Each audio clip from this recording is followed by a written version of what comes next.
अस्सलाम वालेकुम। तो आज मैं आपको बताऊंगा कि सोसाइटी इम्पैक्ट के ईआरपी सॉफ्टवेयर में कोऑपरेटिव हाउसिंग सोसाइटीज़ के लिए किस तरीके से आप आसानी से एडमिनिस्ट्रेशन कोऑपरेटिव हाउसिंग सोसाइटी की कर सकते हैं और मैनेजमेंट उनके ऑपरेशंस की, उनके एडमिनिस्ट्रेटिव टास्क की किस तरीके से अच्छे से मैनेजमेंट और आसानी से मैनेजमेंट आप कर सकते हैं। तो दरअसल इम्पैक्ट ईआरपी ने कुछ मल्टीपल फंक्शनैलिटीज़ प्रोवाइड कर रही हैं। एक ईआरपी सिस्टम के अंदर कुछ मल्टीपल फंक्शनैलिटीज़ ऐड करी हैं, फंक्शंस ऐड किए हैं, जिसके ज़रिए वो एक ईआरपी सिस्टम को एम्पावर करती हैं सोसाइटी कोऑपरेटिव हाउसिंग सोसाइटीज़ की मैनेजमेंट के लिए। इसमें कुछ फीचर्स ऐसे हैं जिनका मैं आपको नाम बता देता हूँ, जैसे रिकरिंग पेमेंट्स। सोसाइटीज़ के लिए, कोऑपरेटिव हाउसिंग सोसाइटीज़ के लिए ज़रूरी होता है कि मेंटेनेंस और के इलेक्ट्रिक चार्जेस, गैस चार्जेस, इन सब की रिकरिंग पेमेंट्स ऑटोमेटिकली जनरेट हों टाइम टू टाइम, सही है। और वो फ्लेक्सिबल टाइमलाइन के हिसाब से जनरेट हो रही हो, यानी जो भी एक एडमिनिस्ट्रेटर अपनी मर्ज़ी से ईयरली या मंथली या 6 महीने या 3 महीने या 2 महीने के हिसाब से क्रिएट करना चाहे तो वो क्रिएट कर सके। उसके साथ साथ इनके लिए दूसरी जो ज़रूरी चीज़ होती है वो प्रॉपर्टी रजिस्ट्रेशन और प्रॉपर्टी के अगेंस्ट ओनर की रजिस्ट्रेशन, उसके साथ साथ प्रॉपर्टी के अगेंस्ट टेनेंट की रजिस्ट्रेशन, और उसके साथ टेनेंट और प्रॉपर्टी ओनर का ट्रांसफ़र। ये कुछ चीज़ें हैं जो काफ़ी ज़्यादा ज़रूरी हैं। और जो ऐसी कोऑपरेटिव हाउसिंग सोसाइटीज़ हैं जो अभी पूरी तरह से सेल आउट नहीं हुई हैं, जिनकी प्रॉपर्टीज़ अभी तक पूरी तरह सेल आउट नहीं हुई हैं, उनके जो सेल करने का क्राइटेरिया होता है वो इंस्टॉलमेंट और बुकिंग्स के ज़रिए चल रहा होता है। तो उसके लिए भी इम्पैक्ट ईआरपी सिस्टम एक अपना सोल्यूशन, पेमेंट प्लान्स का सोल्यूशन प्रोवाइड करता है, जिसमें आप फ्लेक्सिबल पेमेंट प्लान्स अपने जनरेट कर सकते हैं और अपने हिसाब से जो भी कस्टमर की रिक्वायरमेंट हो उसके हिसाब से आप उसका पेमेंट प्लान क्रिएट कर सकते हैं। तो हम शुरू करते हैं बुकिंग से। बुकिंग्स किस तरीके, प्रॉपर्टी किस तरीके से रजिस्टर होती हैं। हम ऑल प्रॉपर्टी पे आ जाते हैं।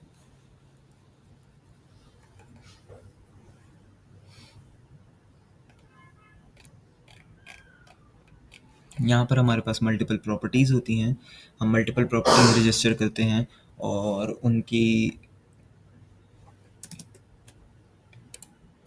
इस यहाँ पर हम तमाम प्रॉपर्टीज़ देख सकते हैं कि हमारे पास इस वक्त कितनी प्रॉपर्टीज़ मौजूद हैं और क्या क्या वो कौन कौन सी प्रॉपर्टीज़ हैं।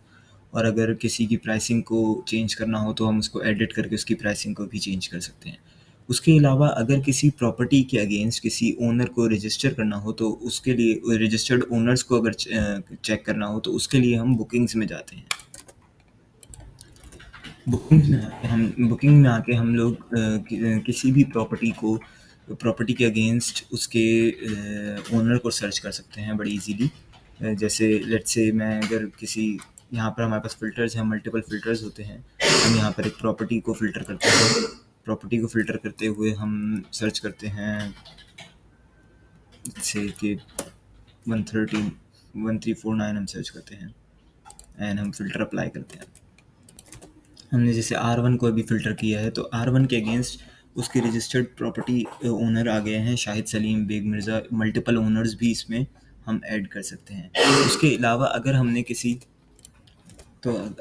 की डिटेल्स देखनी है या किसी को ट्रांसफ़र करना है तो हम यहाँ से उसको ट्रांसफ़र डिटेल्स देख सकते हैं। जैसे कि आप यहाँ पे देख रहे हैं कि मेरे पास यहाँ पर एक ट्रांसफ़र मैंने अब्दुल मसूद ख़ान को, जो कि मेरे प्रीवियस कस्टमर थे, उसके बाद फिर मैंने उसको शाहिद सलीम के नाम पर ट्रांसफ़र किया है।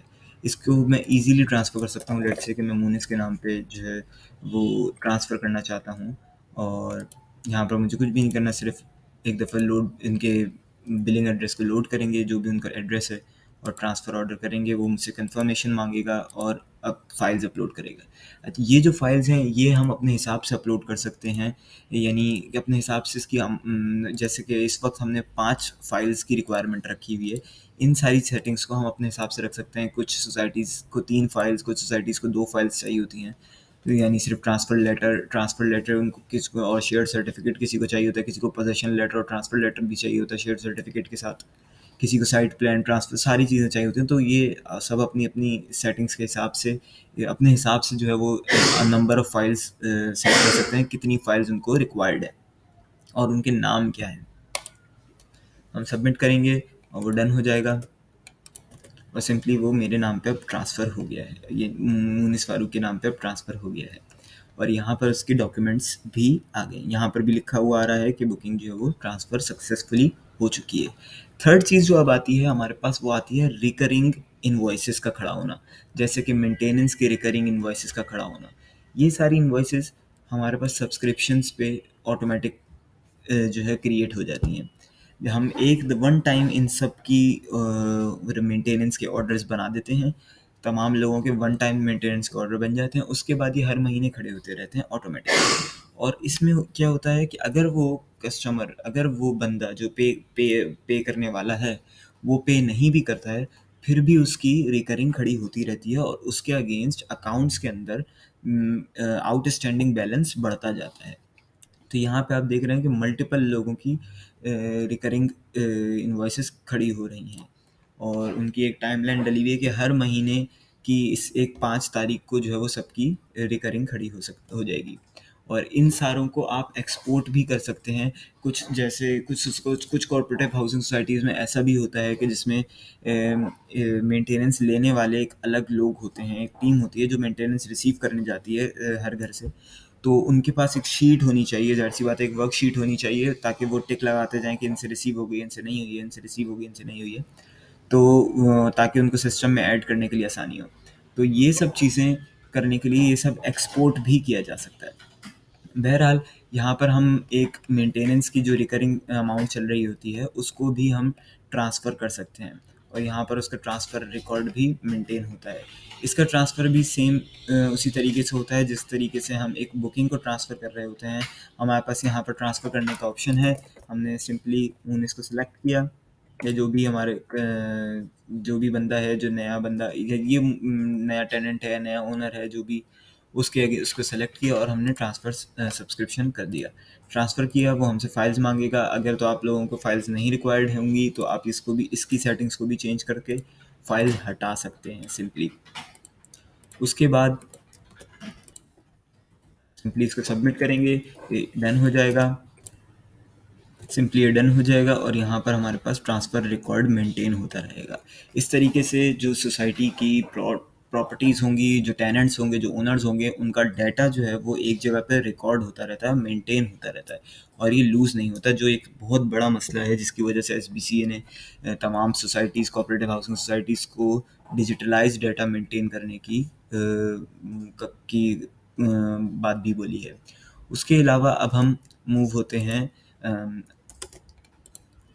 पेमेंट स्केजुअल्स और पेमेंट प्लान्स पे, जो कि इन्वेस्टर्स और जो कि ऐसी प्रॉपर्टीज़ के लिए होता है जो अभी सेल नहीं हुई हैं, उनके प्लान्स। तो यहाँ पे आप सिंपली पेमेंट प्लान्स क्रिएट कर सकते हैं अपनी मर्ज़ी से, जो भी आपने पेमेंट प्लान्स क्रिएट करने हों। जैसे आप यहाँ पे देख रहे हैं, यहाँ पर पेमेंट प्लान आ रहे हैं, फ़िक्स्ड प्राइस है और स्पेसिफ़िक नंबर ऑफ़ डेज़ के बाद ये ऑटोमेटिक जनरेट होते रहते हैं इनवॉइसेस ऑटोमेटिकली। उसके अलावा इसमें इंटरवल्स हैं, कितने टाइम बाद ऑटोमेटिक जनरेट होगी, उसके बाद पेमेंट अमाउंट कितनी है टोटल में, और उसके अलावा इनिशियल पेमेंट क्या है। और अगर आप लोगों ने कोई जैसे इन सोसाइटीज़ में इस तरीके से होता है कि हर 6 मंथ्स के बाद एक डाउन पेमेंट एक बड़ी पेमेंट ली जाती है इंस्टॉलमेंट के अलावा, तो वो भी आप इसमें अपनी मर्ज़ी से ऐड कर सकते हैं। सिंपली आप यहाँ पर नंबर ऑफ़ इंस्टॉलमेंट्स बढ़ा सकते हैं और उसके ज़रिए आप ज़्यादा से ज़्यादा इंस्टॉलमेंट्स कर सकते हैं। उसके अलावा आप यहाँ पर रूल्स ऐड कर सकते हैं, रूल्स के ज़रिए आप अपनी जो 6 मंथ्स की जो पेमेंट है उसको भी ऐड कर सकते हैं। उसके अलावा जो पोजेसन की पेमेंट है आप उसको भी यहाँ पर रूल्स ऐड करके सिंपली ऐड कर सकते हैं। उसके अलावा अब हम चलते हैं इसके शेड्यूल्स पे। इसके शेड्यूल्स किस तरीके से चल रहे होते हैं वो अब मैं आपको यहाँ पर दिखा देता हूँ। जैसा कि यहाँ आप देख रहे हैं कि इसके शेड्यूल्स आ रहे हैं मल्टीपल, और मैंने किसी एक को खोला अगर, तो उनकी डिटेल्स आ जाएंगी हमारे पास और उसकी प्रोग्रेस आ जाएगी कि इन प्रोग्रेस है या कैंसिल हो चुका है या एक्टिव है, और कौन कौन से ऑर्डर्स इनके क्रिएट हो चुके हैं और कौन कौन से ऑर्डर्स नहीं क्रिएट हुए हैं। ये सब चीज़ें यहाँ पर आती रहती हैं, और नेक्स्ट पेमेंट कब जनरेट होगी और एंड डेट क्या है, ये सब चीज़ें यहाँ पर ऑटोमेटिकली आ जाती हैं। अब मैं आपको एक बेसिक ओवरव्यू दे देता हूँ अकाउंट्स का, जो एक मेजर पार्ट रोल करता है सोसाइटी के सॉफ्टवेयर के लिए। तो ये हमारे दरअसल बैंक अकाउंट्स हैं। यहाँ पर आपके जितने भी रजिस्टर्ड बैंक अकाउंट्स होते हैं, जो चाहे वो कैश के हों चाहे वो बैंक के हों, वो सब यहाँ पर आ रहे होते हैं और यहाँ पर उनके बैलेंस आ रहे होते हैं। यहाँ से आप कहीं से भी स्पेंड कर सकते हैं पैसे को और ट्रांसफ़र कर सकते हैं पैसे को। उसके अलावा अगर आप लोगों को ओवरव्यू देखना होता है तो आप यहाँ से फाइनेंशियल डैशबोर्ड भी देख सकते हैं। तो यहाँ पर एक पाई चार्ट और बार ग्राफ के साथ एक डैशबोर्ड आ रहा होता है कि आपका इनकम कितनी थी, आपका एक्सपेंस कितना था, आपका रेवेन्यू कितना है और आपके आने वाली रिसीवेबल्स क्या हैं, आपके आने वाले पेएबल्स क्या हैं और आपके बैंक में कितने पैसे हैं। ये सब चीज़ें आप यहाँ पर देख सकते हैं। नेक्स्ट अब हम मूव होते हैं हमारी जो एक इम्पॉर्टेंट चीज़ है सोसाइटी के लिए, वो है एसएमएस कैंपेन्स, यानी बल्क एसएमएस शूट होना। क्योंकि सोसाइटीज़ जो है वो नोटिस कर रही होती है, हर कुछ टाइम बाद नोटिस भेजने होते हैं उनको, अपने तमाम रेजिडेंट्स को नोटिस भेजने होते हैं। तो उसके लिए बल्क एसएमएस कैसे बनाए जाएं और उनको कैसे क्रिएट किया जाए और उनको कैसे लोगों को भेजा जाए और किस तरीके से रेजिडेंट्स और इन्वेस्टर्स नॉन रेजिडेंट्स को डिफरेंशिएट किया जाए, ये एक बहुत बड़ा मसला है। तो इसके लिए हम लोगों ने एक बहुत ही आसान सा हल निकाला है कि हमने कॉन्टैक्ट ग्रुप्स में अपने तमाम रेजिडेंट्स, नॉन रेजिडेंट्स और एम्प्लॉइज़ को बांट दिया है, ताकि हम जो भी हमारे कॉन्टैक्ट ग्रुप्स हैं, जो भी हमारे रेजिडेंट्स हैं और जो भी हमारे नॉन रेजिडेंट्स हैं, वो सब डिफरेंशिएट हो जाएं, ताकि जिनको हमें एसएमएस भेजना है तो ताकि हम एसएमएस भेजने वाले हमारे स्पेसिफिक ऑडियंस ही हो, जिनको हमने स्पेसिफिकली एसएमएस भेजना है, सिर्फ उन्हीं को एसएमएस जाएं। कि रेजिडेंट्स वाले लोगों के मैसेजेस नॉन रेजिडेंट्स को जाना ज़रूरी नहीं है और नॉन रेजिडेंट्स वाले मैसेजेस रेजिडेंट्स को जाना ज़रूरी नहीं है। ऐसे मैसेजेस जो इन्वेस्टर्स के लिए होते हैं, वो आप इन्वेस्टर्स के अलग ग्रुप बनाकर कर सकते हैं। तो उसके लिए हम लोगों ने सिंपली यहाँ पर एसएमएस कैंपेन यहाँ पर हम आ जाएंगे, अपने कैंपेन का नाम लिखेंगे, एसएमएस टाइप करेंगे और ग्रुप सेलेक्ट कर देंगे किस ग्रुप को हमने एसएमएस भेजना है और उनको एसएमएस चला जाएगा। उसके अलावा हर ट्रांजैक्शन पे, यानी जब भी नई इनवॉइस बनती है तो उसकी भी एसएमएस जनरेट होते हैं और उसकी भी एक अपनी सेटिंग होती है। वो भी मैं अब आप लोगों को दिखा देता हूँ कि किस तरीके से उसकी भी आप सेटिंग आराम से कर सकते हैं। तो हमारे पास बुकिंग मैनेजर की सेटिंग्स के अंदर एसएमएस नोटिफिकेशंस की सेटिंग्स होती हैं, जिसमें हम यहाँ पर किसी भी एसएमएस सर्विस प्रोवाइडर की जो है वो एपीआईज कनेक्ट कर सकते हैं इजीली। और उसके अलावा यहाँ पर इनेबल डिसेबल के ऑप्शंस हैं कि अगर तो आपने एडमिनिस्ट्रेटर को एसएमएस भिजवाना है तो आप ये इनेबल कर दें, अगर नहीं भिजवाना तो आप इसको डिसेबल रखें। उसके अलावा किस स्टेटस पे जो है आप इनवॉइस के किस स्टेटस पे आप एसएमएस भिजवाना चाहते हैं और क्या भिजवाना चाहते हैं।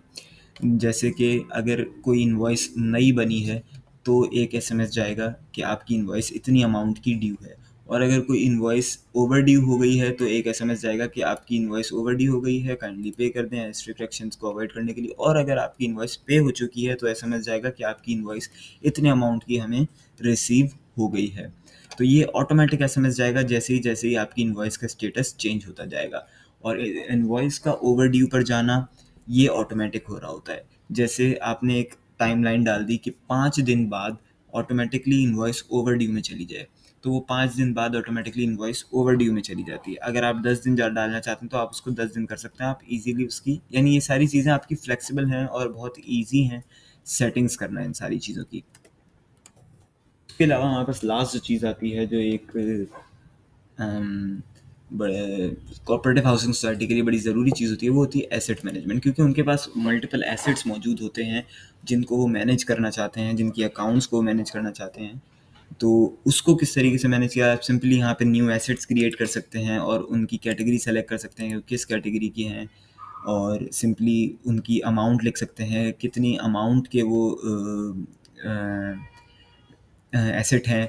उसके अलावा आप उसको अलॉट भी कर सकते हैं और उसको आपके एम्प्लॉइज़ रिक्वेस्ट भी कर सकते हैं। अगर वो चाहें तो वो आपको रिक्वेस्ट भी कर सकते हैं और एडमिनिस्ट्रेटर सिंपली अलॉट भी कर सकता है। उसके अलावा हमारे पास एम्प्लॉइज़ हैं और पे स्लिप्स होती हैं, लीव्स होती हैं, अनाउंसमेंट्स होती हैं, ये सारी चीज़ें होती हैं। तो ये दरअसल हम लोगों का इम्पैक्ट ईआरपी सिस्टम है, और इसमें जो है हमारे पास तमाम तरह चीज़ें जो एक कोऑपरेटिव हाउसिंग सोसाइटी के लिए ज़रूरी हैं, वो सारी की सारी हमने यहाँ पे एम्बेड कर दी हैं और वन विंडो सोल्यूशन अब हम लोग कोऑपरेटिव हाउसिंग सोसाइटीज़ को प्रोवाइड कर रहे हैं।